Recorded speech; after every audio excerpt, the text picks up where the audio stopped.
So, Thomas, what kind of princess is this girl? I think she's third in line for the Belgian throne. Thomas, you know how gullible Brooke is. Oh, why don't you tell us who she is? Come on, it's a first date, okay? I'll open the door for you. Brooke. Okay. Go to your room. Thomas, have a wonderful evening. Come on, let's go. And make a cash drop anytime there's more than $200 in the till.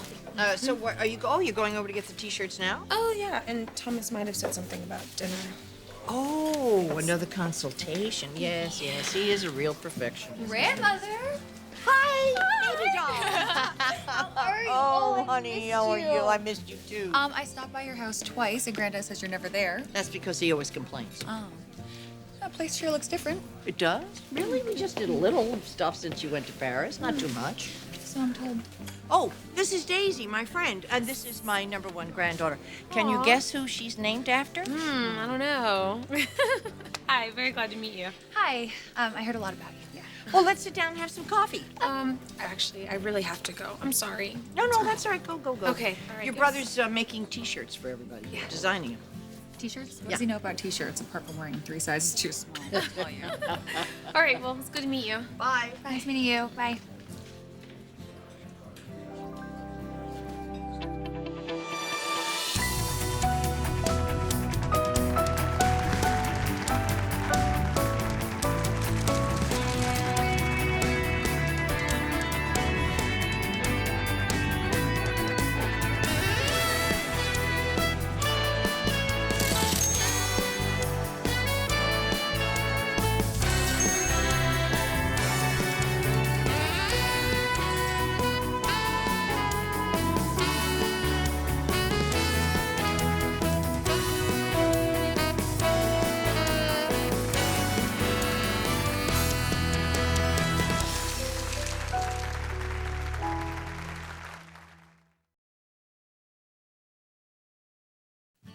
Yeah, she seems nice. Yeah. When was the last time you saw your surgeon? Dr. Rabin? What? Why do you ask me that? Because I want to know about your condition. Stop shining me on. Tell me what's going on in your life. This. Best thing that ever happened to me.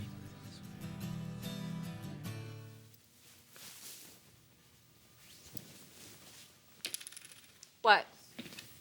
Is this by the book what we're doing here? What book? The Handbook of Respectable Parenting. Is there a chapter in there about turning over half the house to your oldest son and his date? Didn't you ever have girls over to your parents' house? Now, you never mind what I did. I don't think anything's going to exceed the bounds of propriety with us in the house.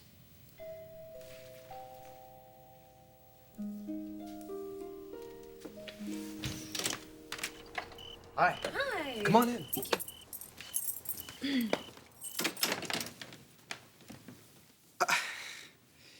It's not an ambush. Well, that's good. But how much would you mind if it were?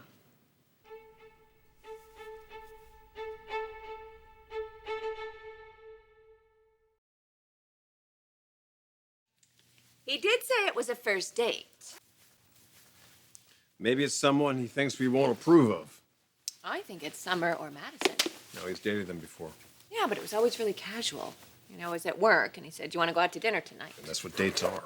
No, a date has to be planned in advance. That is what a date is, and it requires the use of a calendar. Nobody uses a calendar anymore. I bet it's somebody he's interested in. Otherwise, he wouldn't go to all this trouble. He's been interested in things before, for 15 or 20 minutes at a time. Well, I think it's really sweet. Did you do the tie-dye yourself? Yes, I did. I am impressed. I give it a lot of thought. I wanted something, genuine, but not too flashy. No, yeah. I love the color, the pattern, it's styling. Plus, it'll never fade, wrinkle, or shred up in the wash. Very cool. Do you have an invoice for me? Oh, no, we can write it off. Oh, okay, no, that was not the arrangement. I'm sorry, I didn't think we had an arrangement. Okay. So, is this your house or what? Brooks and my father's. Why?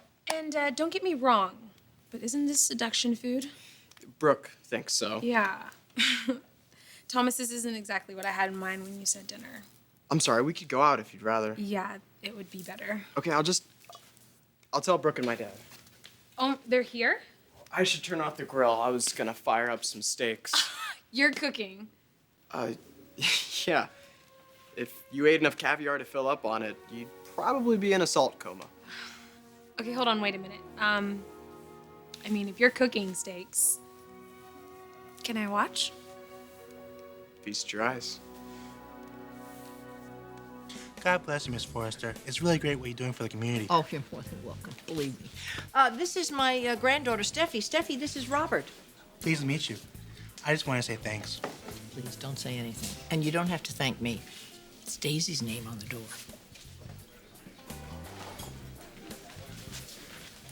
Okay.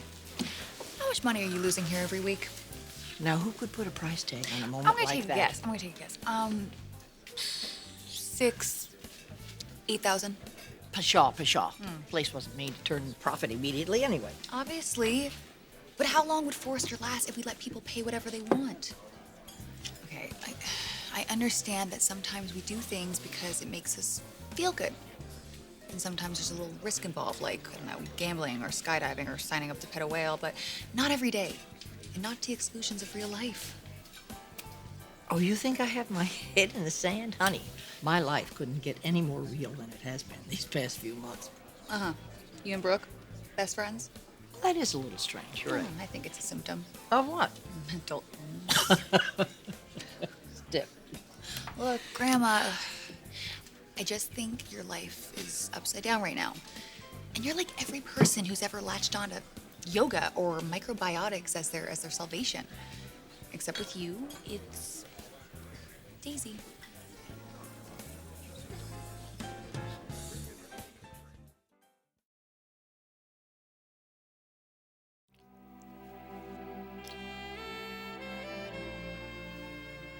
Can't get it off your mind, can you? Thomas, his mystery date. It's really nice to see that everything's coming together for him. He was floundering for a while. Until the men's line took off, thanks to you and Taboo. Now he has a new romance, whoever she is, downstairs. It's nice to see that he's excited about this woman. His father's son. In so many ways. His looks, his talent, his winning smile. Forgot to mention our charm. Oh, yeah, well, I was gonna say your humility. Feels good, doesn't it, Logan? Knowing our lives are moving along smoothly? Mm-hmm. What? Something's going on in there. No, it's nothing. It's nothing. Come on, I see those little worry lines. What's going on? Tell me. Well, I hate to borrow trouble, but things have been going so smoothly at Forrester. And now Now what? Steffi's back. Oh, no, please don't tell me you're going to start doing that worry about my dollar thing again. Well, she's not too thrilled about this newfound friendship between your mother and me. Did she tell you that? Not in so many words, but you know Steffi. She's not a big fan of peace and harmony between the Forresters and the Logans. I'm just not looking forward to all this tension again. But my mother has accepted you. Your relationship has changed completely. But Steffi still feels that rivalry with me. Look, I am CEO of this company, and I'm not going to put up with any more of this nonsense, okay? Speaking from experience, your daughter is not easy to control. She's not going to make waves. She will do what I ask her to. Are you sure about that? It's not really going to change the way she feels about me. I think Mother's setting the tone here, and Steffi will go along with it. For the first time, I think we will all be able to work together peacefully. Okay? Yeah, I would like that very much. Me too.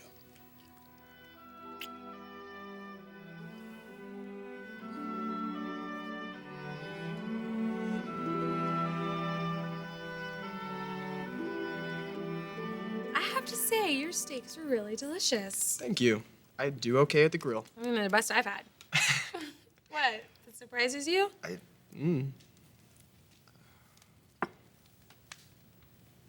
What? Why are you looking at me that way? I don't know what you want. Probably not what you think. Probably more than you think. Okay. Thomas, I don't need rescuing, and I don't need anybody to buy me anything. I'm not lonely, and I'm not looking. Maybe that's why you're so intriguing. You know, I've never known anyone with money before. Yeah, well, if you got it, it can be like a buffer between you and reality.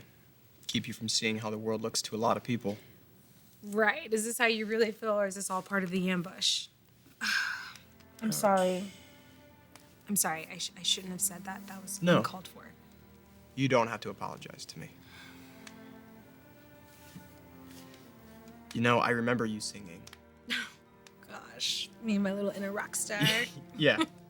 I remember your kindness toward Anthony, your generosity, your strength. I've never known anyone like you. Anyone who shines like you, is what I mean. It's good to see you again, Jerry. Have a nice day. You think that Daisy's taking me for a ride? I'm sorry, but I just don't believe someone being homeless gives a person nobility. Would you give me a little credit? Daisy happens to be one of the reasons that I'm alive today. That's great that she made you see life was worth living. It's awesome.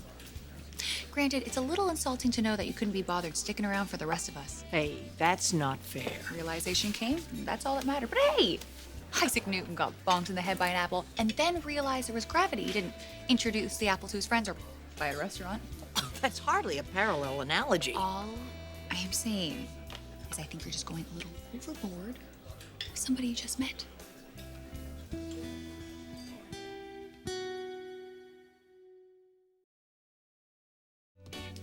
I know you're upset with me for not jumping on the new bandwagon like the rest of the family. No. But I don't want to have a quarrel with you either. Grandma, I think you're scared out of your mind.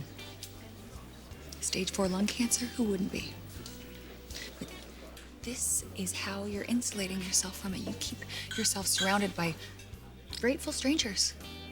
So you don't have to see the pain and the fear in the eyes of the people who really care about you and who want you around just in case this is the last month or the last week or the last day they have with you. Okay, maybe there's a modicum of truth in that. You know me. You know I don't wear pity well, and I certainly don't get any of it from the people that are here. That's true. Of course you don't. Grandma, you're like the lottery ticket that just went off. What do they got to complain about? Steffi, you don't have any right to make a judgment on my relationships. Grandma, look. I'm sure they love you. And who wouldn't? And I don't have a problem with you throwing around your money. Just don't kid yourself you're doing more than writing checks. You know, there's hundreds of people who've thrown billions of dollars at the homeless, and guess what? It's still here. Yes, it is. But is that any reason to give up on it? Is it any reason to give up on the people who love you? On Forrester? Grandma, that is your legacy. That's what's underwriting all this. You spent your whole life building this.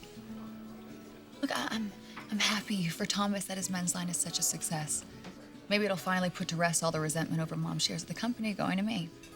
But frankly, Dad is putting way too many resources behind it. And look, I say this over and over and over again, but we gotta get back to what we do best. You know, the Oscars. None of the nominees are wearing her gowns. Grandma, I can't go up against Brooke all on my own. And she's always gonna put Hope's dopey little projects first.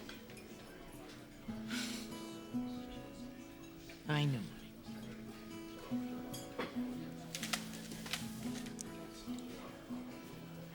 What if this is what's important to me? What if this is what feeds my soul? I know it's just making soup and sandwiches. And who knows, 10 years from now, nobody will probably even remember this place is here. I've come to the conclusion that 80% of our lives is just plain futility. So why not do something that makes you happy? Something that you love. I love doing this. Try and understand that.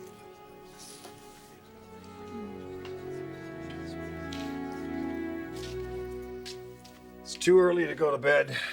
I don't really feel like watching TV. Want to take a bubble bath?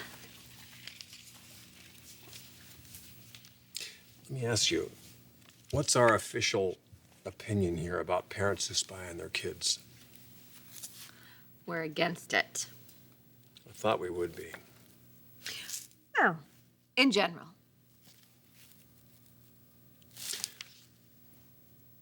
I mean, Thomas really didn't force us to stay in this room under penalty of death or anything.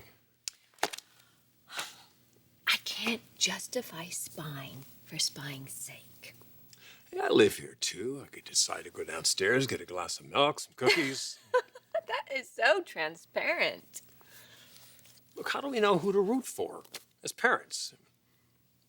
What if we wanted to invite this person to lunch someday with us or something like that? Oh my gosh. And people accuse me of being curious. I don't know, where are you going? I am going to get your glass of milk. Oh, that is just so transparent. Not if I do it. And I'm wearing a robe, so they know I'm not going to stay long. You know what? I should go. Whoa, why? Because this is just, it's me being here with you. It's weird. What?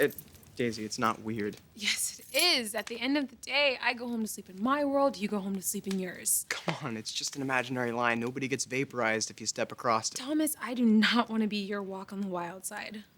You think you're an adventure for me? You're the opposite. I've done adventure. Dune buggies, rock climbing, ice fields in the Patagonia, kayaking in the Sea of Cortez. I always thought that if I pushed myself a little harder, made myself sweat, that maybe it would all come clear. Maybe things in life would start to matter the way things in life are supposed to matter. I matter to you. You've captivated me like no one else has. Little old me, I don't believe you.